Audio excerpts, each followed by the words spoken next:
Yang terhormat dosen penguji uji kinerja PPG Dajab kategori 1 angkatan 3 tahun 2023. Perkenalkan, nama saya Awistianti SPD, NIM 236102190733. Saat ini saya sedang menempuh PPG Dajab kategori 1 angkatan 3 di Universitas Palangkaraya. Pada hari ini, Senin, tanggal 4 Maret tahun 2024, saya akan melaksanakan praktek pembelajaran uji kinerja di SMA 2 Tewa, Kabupaten Gunung Mas, Provinsi Kalimantan Tengah, dengan peserta didik kelas 10 IPA, materi virus, model pembelajaran PBL. Saran dan masukan sangat diharapkan guna perbaikan pada pembelajaran berikutnya. Atas perhatiannya disampaikan terima kasih. Wassalamualaikum warahmatullahi wabarakatuh.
Sebelum kita belajar, coba perhatikan, lihat kanan kirinya apakah ada sampah. Bagi bajunya yang masih belum rapi, dirapikan dulu. Ya.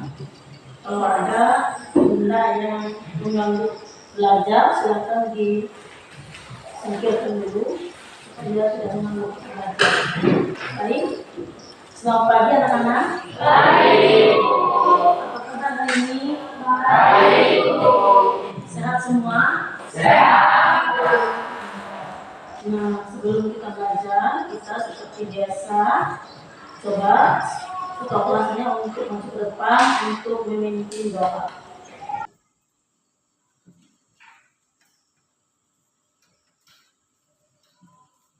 Sebelum kita mulai pelajaran kita, lebih baiknya kita doa menurut agama kita masing-masing. Doa dulu.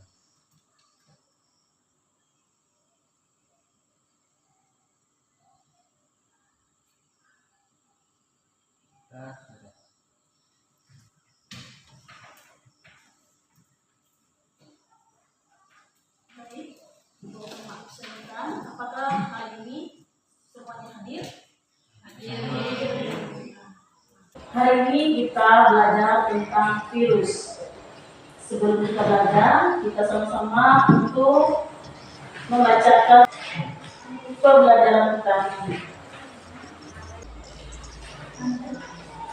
Yang pertama, coba kita sama-sama membacakan. Peserta didik mampu menjelaskan tentang virus. Yang kedua, peserta didik mampu mengidentifikasi ciri-ciri virus. Yang ketiga, peserta didik mampu memahami struktur dan bentuk virus. Yang terakhir, peserta didik mampu menganalisis peran virus dalam kehidupan manusia. Apakah kalian masih ingat tentang pelajaran kalian minggu yang lalu, yaitu tentang ciri-ciri makhluk hidup? Siapa yang masih ingat dengan ciri-ciri makhluk hidup? Saya, Bu. Ya, silakan. Bernafas, mengumpulkan makanan, Ya. berinteraksi dengan lingkungan, mengeluarkan zat sisa, Berkembang biak, berkembang biak,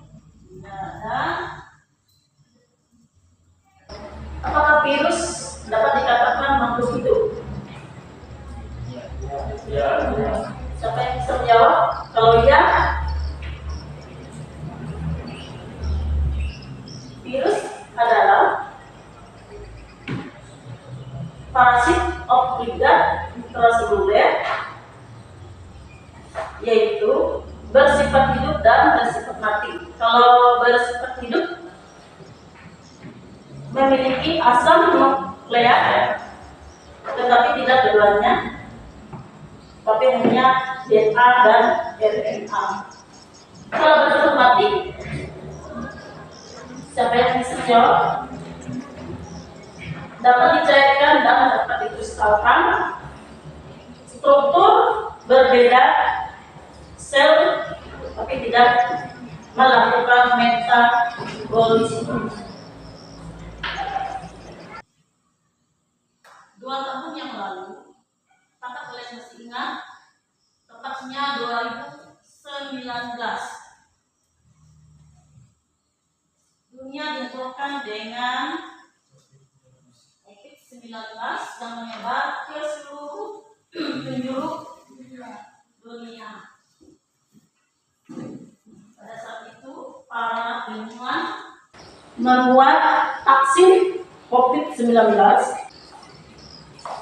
untuk meminimalisir infeksi penyebaran COVID-19 itu. Pertanyaan kedua, apakah kalian sudah mendapatkan vaksin COVID-19? Apa tujuan dari vaksin tersebut? Pengembangan virus di dalam tubuh. Apa ada jawaban yang lain?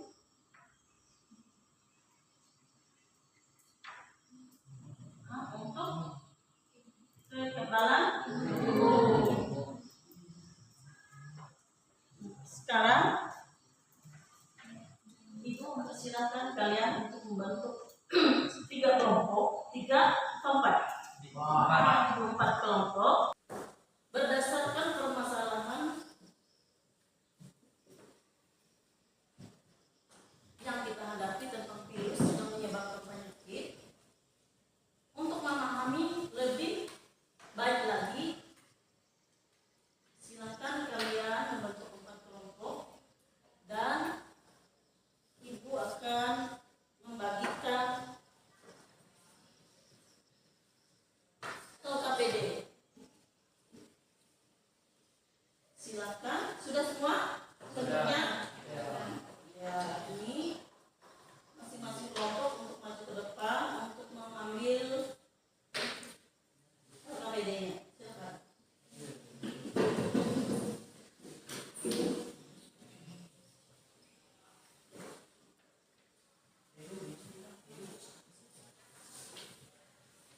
Berapa ini? 4 kan? Yang satu kelompoknya.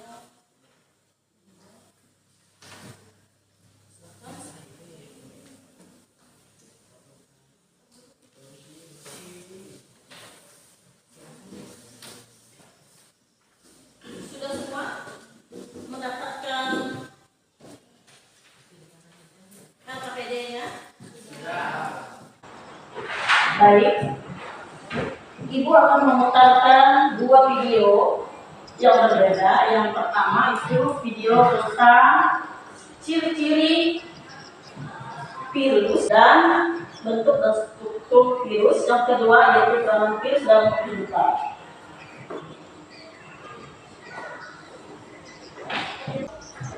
Ibu akan memutarkan video. Kalian menyimak dari video tersebut dan untuk mengerjakan LKPD. Halo teman-teman, selamat datang kembali di Kia Academy YouTube channel. Semoga teman-teman selalu sehat dan terus semangat. Sejak pandemi COVID-19, virus mungkin bukan suatu hal yang asing buat kita. Keberadaannya bisa membuat kita merasakan beberapa gejala berikut: suhu tubuh tinggi, badan kedinginan, atau batuk dan sakit pada saluran pernapasan. Nah, kira-kira apa ya yang harus kita lakukan agar kita terhindar dari penyakit yang disebabkan oleh virus? Untuk menjawabnya, yuk kita ikuti dulu video berikut ini. Jadi di video kali ini kita akan belajar tentang virus. Simak terus videonya ya. Meski sering mendengar kata virus dan melihat gambarnya di berbagai infografis sosial media, mungkin kita bisa penasaran kira-kira seperti apa ya sifat-sifat yang dimiliki virus? Berbeda dengan makhluk hidup lainnya, virus memiliki sifat hidup dan sifat mati. Artinya, virus dikatakan makhluk hidup karena dapat memperbanyak diri dengan cara bereplikasi dalam tubuh inangnya dan memiliki asam nukleat berupa DNA atau RNA. Virus dikatakan benda mati karena virus dapat dikristalkan dan bersifat aseluler atau tidak memiliki sitoplasma, inti, dan organel. Nah teman-teman, seperti yang kita ketahui, virus memiliki ukuran tubuh yang sangat kecil sehingga tidak bisa terlihat oleh mata kita. Teman-teman bisa melihat gambar berikut untuk melihat perbandingan ukuran sel hingga organisme seperti manusia. Dari gambar, kita bisa melihat diameter virus berkisar antara 20 nanometer hingga 400 nanometer. Oleh karena itu, virus hanya dapat dilihat dengan mikroskop elektron. Wah, sangat jauh ya perbandingan ukuran virus dengan manusia. Selanjutnya, kita akan melihat bagian-bagian tubuh virus. Virus terdiri dari berbagai macam bentuk, namun secara umum kita bisa melihat struktur tubuh virus pada bakteriofag dan virus influenza. Pada bakteriofag, unsur-unsur penyusun tubuhnya terdiri dari kapsul, asam nukleat, leher, selubung ekor, serat ekor, papan dasar, dan jarum penusuk. Sedangkan virus influenza memiliki bagian-bagian berikut: protein membran, protein jarum, protein amplop, protein nukleokapsid, dan asam nukleat. Jadi, struktur tubuh virus secara umum terdiri dari kepala berbentuk polihedral atau segi banyak yang berisi asam nukleat, leher sebagai penghubung antar kepala dan ekor untuk mendekatkan diri dan menginfeksi sel yang diserang virus. Karena jumlahnya yang banyak, virus dapat dikelompokkan menjadi beberapa jenis. Pertama, berdasarkan kandungan asam nukleatnya, terdiri dari ribovirus, yaitu virus yang asam nukleatnya berupa RNA. Contohnya, virus corona penyebab COVID-19, ortomyxovirus penyebab influenza, picornavirus penyebab polio, TMV penyebab bercak kuning pada daun tembakau, dan deoxyribovirus yaitu virus yang asam nukleatnya berupa DNA seperti bakteriofag pemakan bakteri, herpesvirus penyebab herpes, papavirus penyebab kutil. Baik, yang kedua lagi yaitu tentang peranan virus dalam kehidupan. Apakah sahabat kalian pernah mengalami gangguan kesehatan seperti pilek atau flu? Flu atau influenza merupakan salah satu contoh peran virus dalam kehidupan sehari-hari yang sifatnya merugikan manusia. Lalu, apakah semua virus itu merugikan? Jika tidak, apa saja peran virus yang menguntungkan dan yang merugikan? Mendengar kata virus, kebanyakan dari kita pasti memikirkan hal negatif. Meskipun virus identik dengan hal negatif seperti penyebab penyakit, tetapi peran virus dalam kehidupan dapat juga menguntungkan. Berikut adalah beberapa contoh peran virus dalam kehidupan sehari-hari yang dapat menguntungkan. Pertama, yaitu produksi vaksin. Sejak zaman dulu, virus sebenarnya telah membantu manusia untuk melawan penyakit. Pertanyaannya, bagaimana caranya melawan penyakit dengan agen penyebab penyakit? Tentu saja dengan vaksin. Kita semua mungkin pernah menerima vaksin waktu masih kecil. Vaksin seperti vaksin polio, campak, dan cacar sebenarnya adalah virus yang telah mati atau dilemahkan yang kemudian disuntikan ke dalam tubuh kita. Dengan begitu, sistem imun dapat merekam dan membentuk antibodi. Jadi, ketika tubuh kita terserang virus yang sama, sistem imun sudah siap untuk menyerang dan mematikan virus tersebut. Oleh sebab itu tadi beberapa contoh mengenai peranan virus yang sifatnya menguntungkan. Selain dapat memberikan manfaat, virus juga dapat merugikan kehidupan. Nah, berikut ini sahabat Gen akan mengetahui beberapa peranan virus yang sifatnya merugikan untuk kehidupan. Simak penjelasannya. Pertama, menimbulkan penyakit terhadap manusia. Beberapa penyakit yang disebabkan oleh virus terhadap manusia adalah sebagai berikut, yaitu terdapat influenza yang menyerang saluran pernapasan, gondok, yaitu pembengkakan pada kelenjar parotis, kemudian polio yang menyerang saraf, terutama sistem gerak sehingga dapat menyebabkan kelumpuhan, kemudian campak, yaitu penyakit gatal-gatal pada kulit, kemudian cacar yang merupakan penyakit kulit juga tapi berupa bisul dan berair, kemudian ada rabies yang menyerang otak dan sumsum tulang belakang, kemudian ada Ebola yaitu menyebabkan pendarahan pada usus besar, paru-paru, hati, kerusakan ginjal dan penurunan trombosit secara drastis. Nah, itulah beberapa contoh peran virus bagi kehidupan manusia yang dapat merugikan atau menimbulkan penyakit. Oke sahabat Gen, mungkin itu sedikit penjelasan dari Gen Sukses ya mengenai peran virus dalam kehidupan, baik itu yang sifatnya menguntungkan ataupun yang merugikan. Akhir kata, semoga kalian tidak puas dengan pengetahuan kali ini dan kalian semakin menggunakan sumber belajar lain, dan jangan lupa untuk stay di channel Gen Sukses Media, dan sampai jumpa di postingan berikutnya. Bye. Baik, kalian sudah menyaksikan 2 video tadi. Nah, pertanyaan ibu, tapi nanti kalian menjawab di buku LPI-nya, yaitu mengapa virus dapat digolongkan menjadi makhluk hidup. Yang kedua, apakah virus termasuk makhluk hidup yang mati? Mengapa? Silakan untuk mengerjakan di LKPD yang sudah ibu bagikan.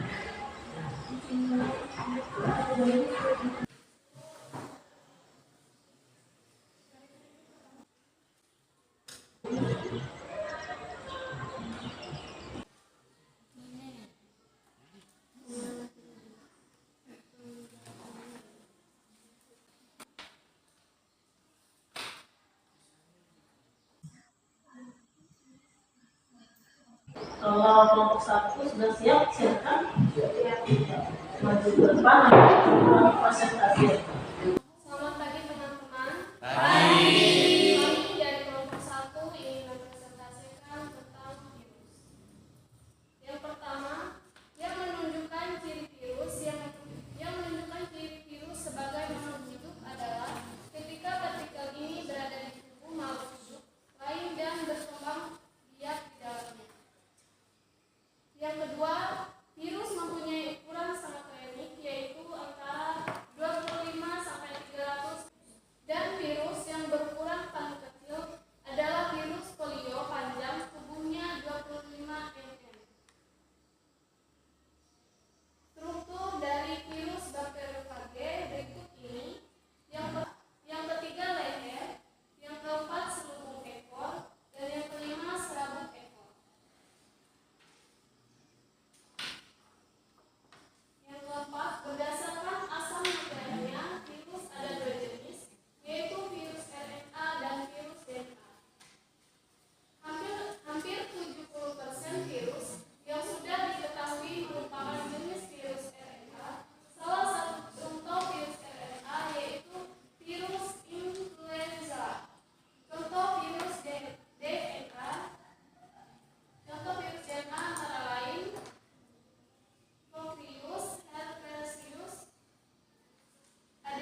Peran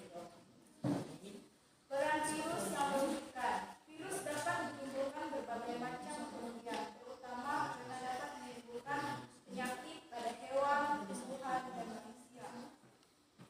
Yang kedua, jelaskan apakah yang dimaksud dengan vaksin. Vaksin adalah substansi mikroorganisme antigen atau misalnya virus atau bakteri patogen yang permukaannya atau toksinnya telah dimatikan atau dilemahkan. Yang ketiga, jelaskan peran virus sebagai antitoksin. Pada pembuatan antitoksin, virus digunakan dengan cara menggabungkan DNA virus dan gen yang bersifat memungkinkan. Sekian presentasi dari kami kelompok 2. Apakah ada pertanyaan dari teman-teman?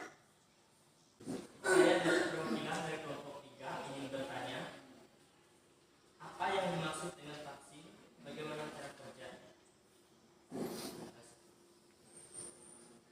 Vaksin adalah substansi mikroorganisme antigen, misalnya virus atau bakteri patogen, yang permukaannya atau toksinnya telah dimatikan atau dilemahkan. Sekian. Apakah jelas? Sekian, terima kasih. Sekarang kita akan mengerjakan refleksi. Bukan bagi guys ya.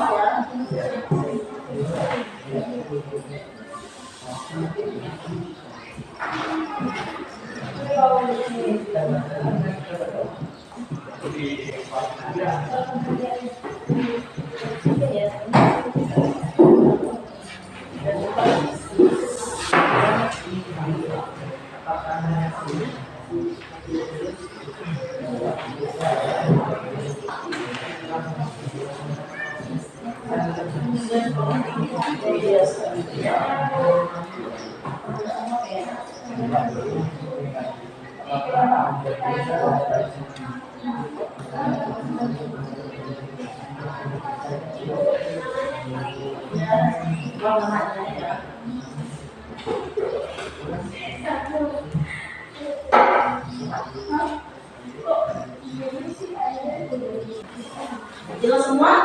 Jelas. Refleksi pilihannya. Isi di bawahnya ya. Sudah, silakan kumpul.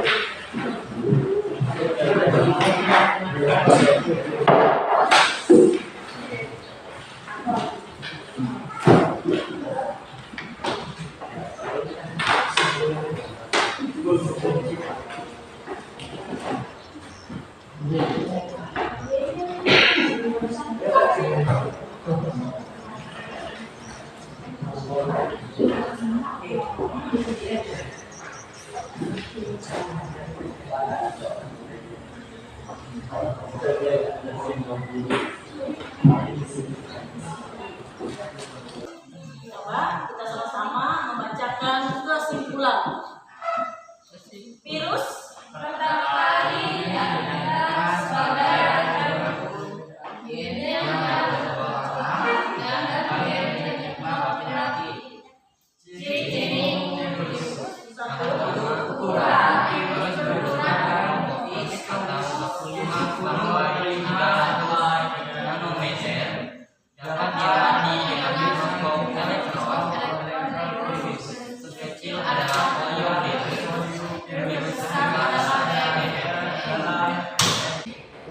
Dua sifat virus adalah operasi pembunuhan yaitu pada sel inang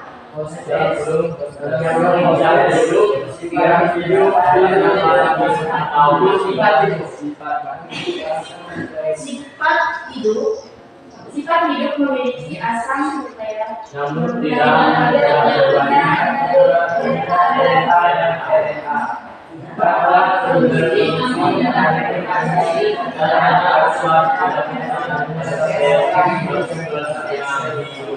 sifat ini dapat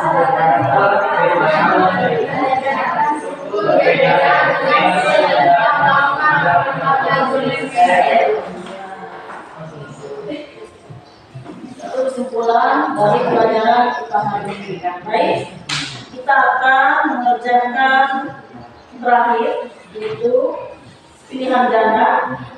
Ada 10 pilihan ganda. Baik, ibu akan membagikan soal pilihan ganda.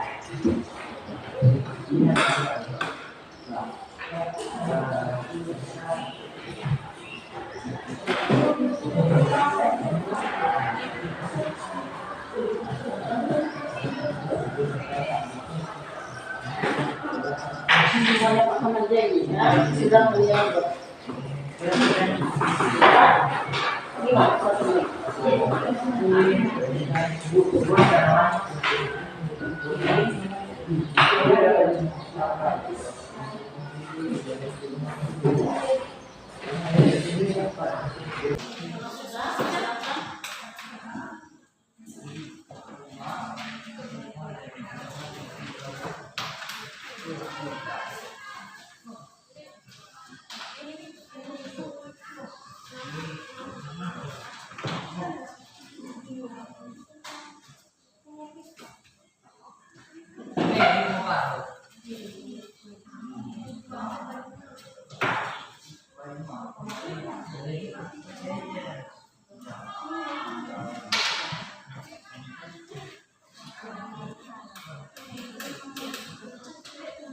Dan hasil belajar kalian mungkin dari hasil belajar kalian hari ini 1 dan 2 orang masih belum mencapai ketuntasan belajarnya, namun bisa memperbaiki dengan mengikuti remedial. Baik anak-anak, untuk mengakhiri pelajaran kita hari ini, apa pelajaran kita hari ini? Tentang hidup, di mana pelajarannya menyenangkan. Sekarang untuk pelajaran kita hari ini, silakan 1 orang atau ketuanya untuk memimpin doa kita ulang. Silakan.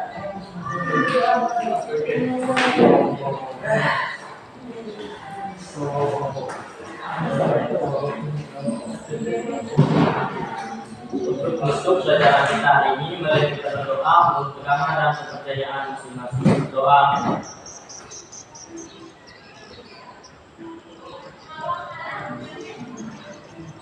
Amin. Berdoa. Amin. Baik.